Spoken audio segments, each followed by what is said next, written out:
Alrighty.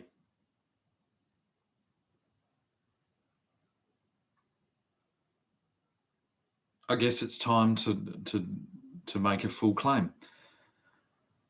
From now on, the island known as Tasmania, also previously known as Van Diemen's Land, which is a communal Dutch-British settlement at the southern, an island at the south of Australia, the most southern region, formerly the most southern region of Australia, is now to be redetermined as a independent kingdom of Tasmania. With the blessing of King Charles, it is to be immediately set up as a global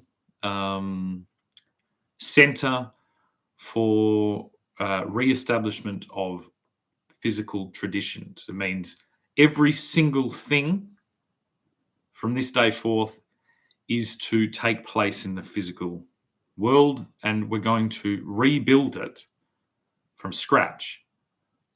And when I say rebuild it, I mean rebuild it from scratch. It is every single connection, so this cable, every single bit of nonsense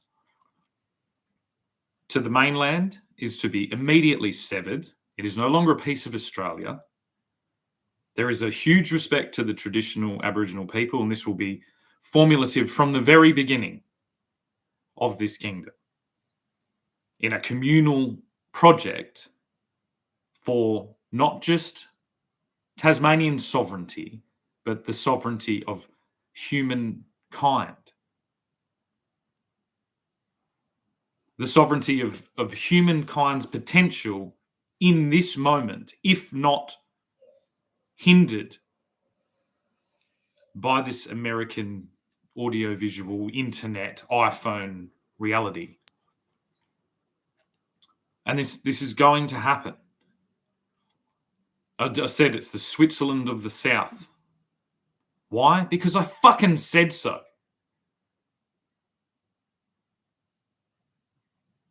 The current state premier, okay, wonderful. He's a onion farmer from Launceston. Okay. Well, you've done pretty well as an onion farmer from Launceston, but I'm going to immediately return to Tasmania and we're going to fucking pull this fucking shit back in order. Why? Because this is what my family has done. You'll notice that Australia, in comparison to Tasmania, is quite like this pretty similar, except upside down version of, say, Germany, France, Spain, the continent, a European continent, and Great Britain. And my family did a whole lot of things there in Great Britain before all this nonsense. It's going to be an international safe harbour for anyone to sail into, under sail. There is to be no motor transport, nautical motor. If there is, we'll fucking shoot you. So if you like fucking speedboats like Hawaii Five-0, get the fuck out of Tasmania. If you like fucking HD fucking kiddie porn and working for the fucking education department, get the fuck out of Tasmania. Scrap your way up to the fucking mainland and go join the Victorian fucking police force, for all I fucking care. If any Victorian fucking police force think of setting foot on that fucking ferry, you'll be thrown over the fucking edge.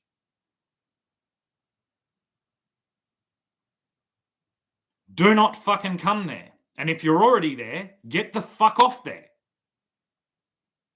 If you're an Australian citizen that has a sailboat, you're more than welcome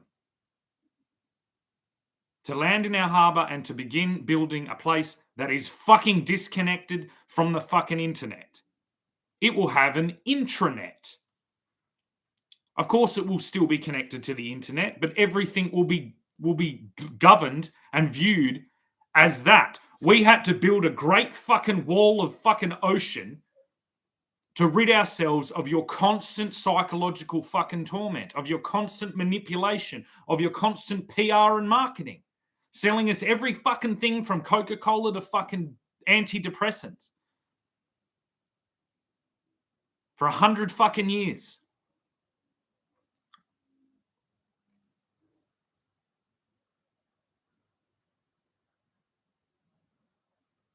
I claim that we're the most southern region of England. We are the most southern region of fucking England. It's a kingdom. Just like England used to be divided up into 7 kingdoms. Now there's fucking 8. To the Aboriginal people of the mainland. You should try and do this too. You should try and find an alliance with the traditional settlers of the mainland of Australia. And you should do this. I think there's a famous American presidential quote somewhere. I'll have to go and look at it. The one thing they had to do was to keep the fucking white pioneers away from the Aboriginals.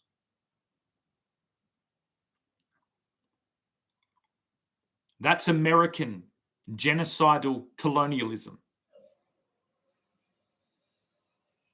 There is no world where it's just Aboriginal people. The largest threat to Aboriginal people on the mainland, at least, is the influx of dark-skinned migrants with extremist, totalitarian religious views.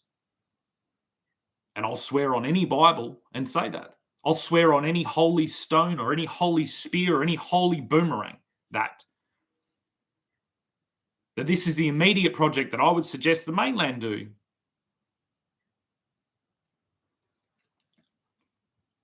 But either luckily or unluckily, I'm not really sure yet which this is going to be. My family's stance down here is majoritively in Tasmania. It's not over here in Western Australia. Western Australia is an absolute fucking nightmare. An absolute nightmare. And that's what I'll be bringing back, is that knowledge. We have to immediately cut ourselves off. Tasmania is a fucking jewel.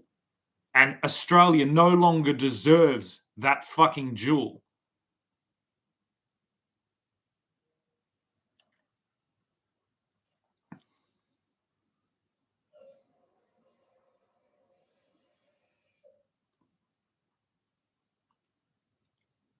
If Tasmania wants a stadium, then Tasmanians will build that stadium in an appropriate way, with appropriate funding. If the AFL wants to hold conditions like a roof, then I'd suggest the AFL goes and fucks itself.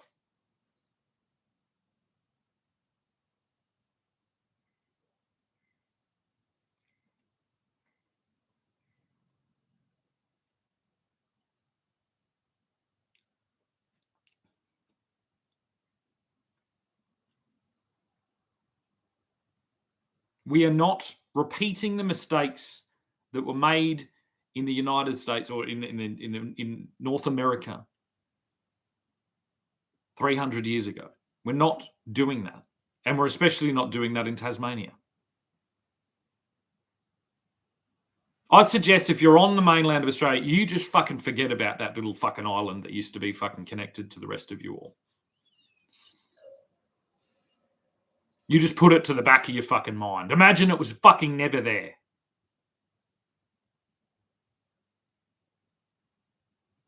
You know, we'll keep an eye on you, I suppose.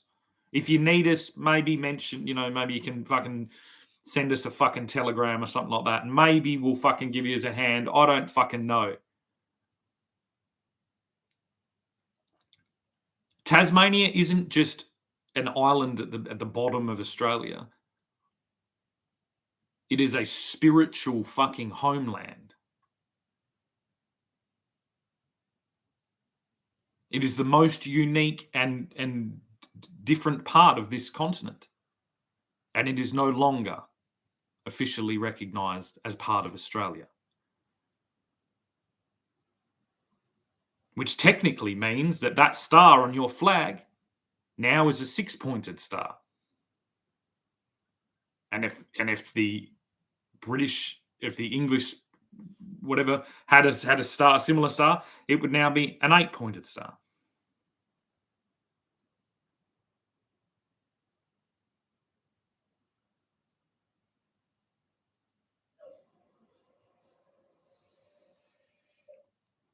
My father left that island in, when would it be? I'm guessing at 50, 48, something like that, 1948, and sporadically returned, but always spoke of it as home.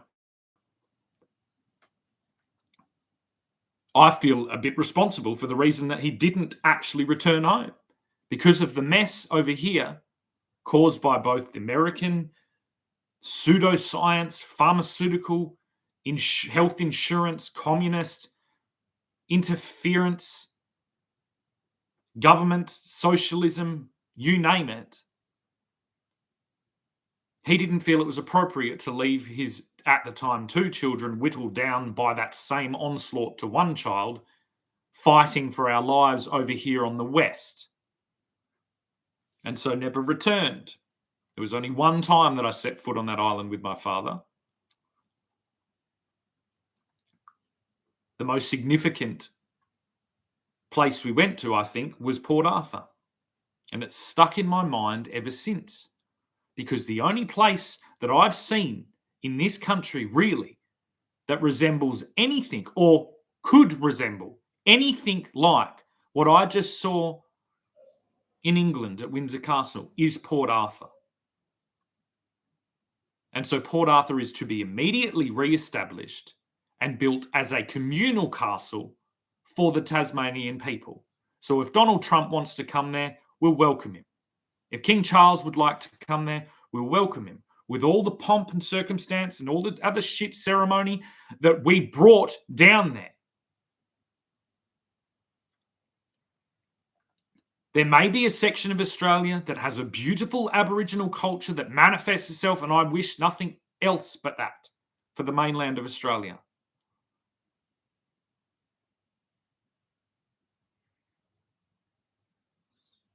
But in the meantime, we will hold the traditions confidently that we brought here. Some of those traditions being, Parliament.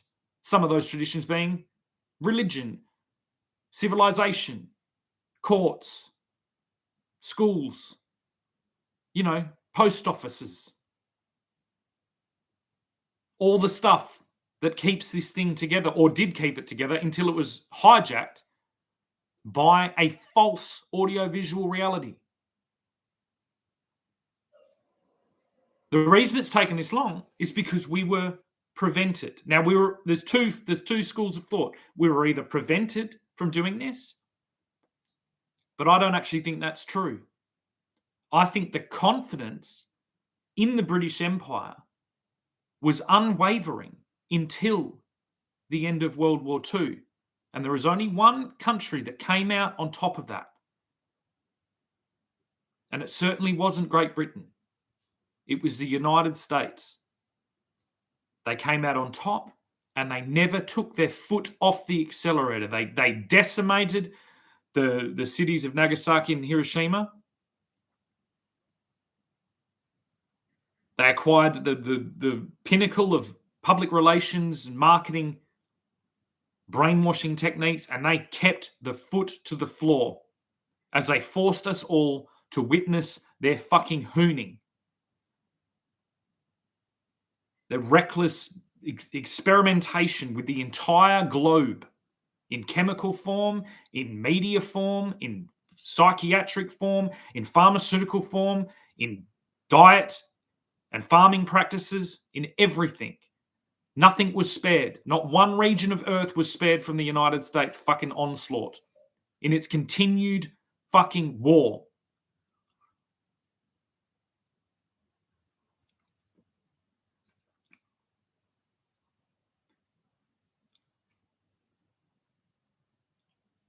Nothing good has come from it. It's kind of like in that World War Z where Brad Pitt's trying to get into Jerusalem and the zombies are piling on top of each other. so that they can climb over the walls of Jerusalem. That's the American empire that I see pretty clearly.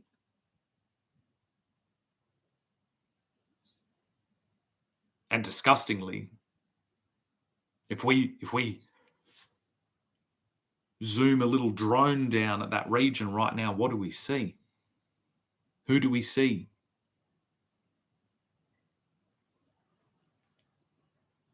What does it look like? Does it look like a bunch of zombies piling on top of each other to get over the walls? Yes, it does. We brought God, we brought Jesus, we brought England to Tasmania. A lot of other people brought it to other places, but my family specifically, brought it to Tasmania. And it's still there. It survived this war. And being that it is this unique snowflake, this unique jewel, this unique diamond, it has only grown stronger, and it will only rebound more confidently from this almost century of onslaught by the United States of America.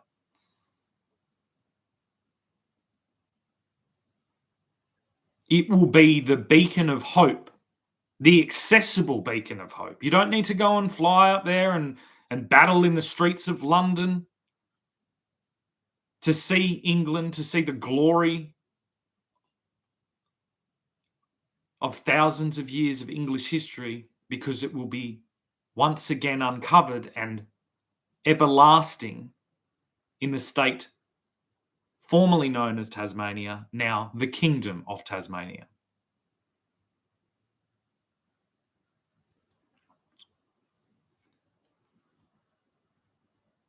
Nothing else changes. The Premier is the Premier.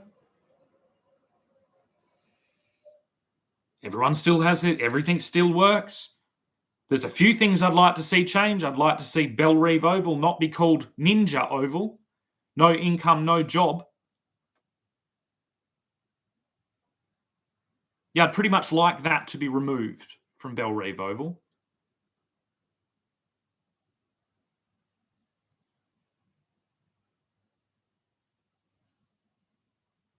That's not the message that I want to send to the world, is that we're sponsored by a fucking food processor company, an American conglomerate-owned food processing company on Tasmania's most famous cricket ground.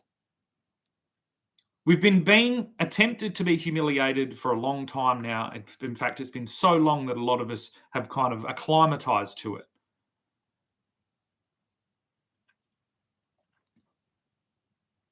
But it's time for that to end. That little island above France stretched its wings around the entire globe. So much so that the phrase, "the sun never sets on the British Empire," was commonly used.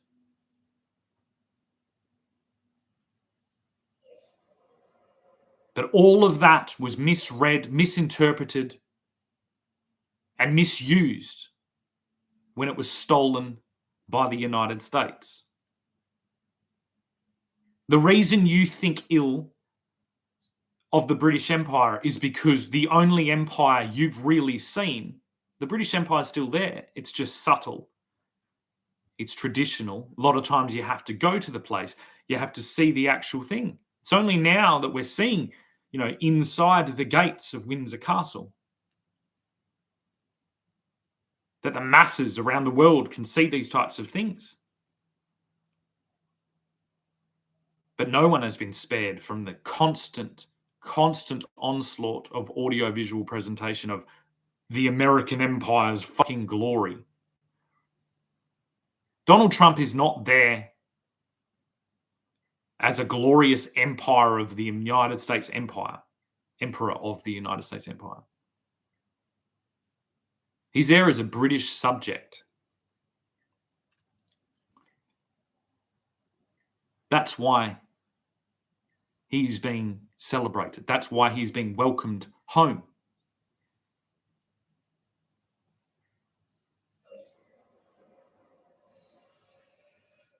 He's one of us. And he's brought that mutinous fucking onslaught to an end. So he won't be remembered as an American empire, a king or a president, anything like that. He'll be remembered as the most loyal, courageous Brit, Scotsman, dedicated father, dedicated grandfather.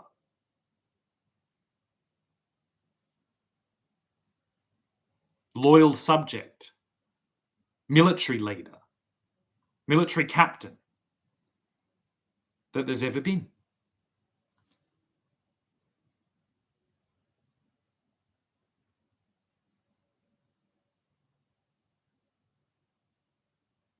And I'm sorry to tell everyone, but there is no one on the mainland of Australia that comes anywhere near it. We didn't have a George Washington. Thank God for that. We had an Anthony Albanese.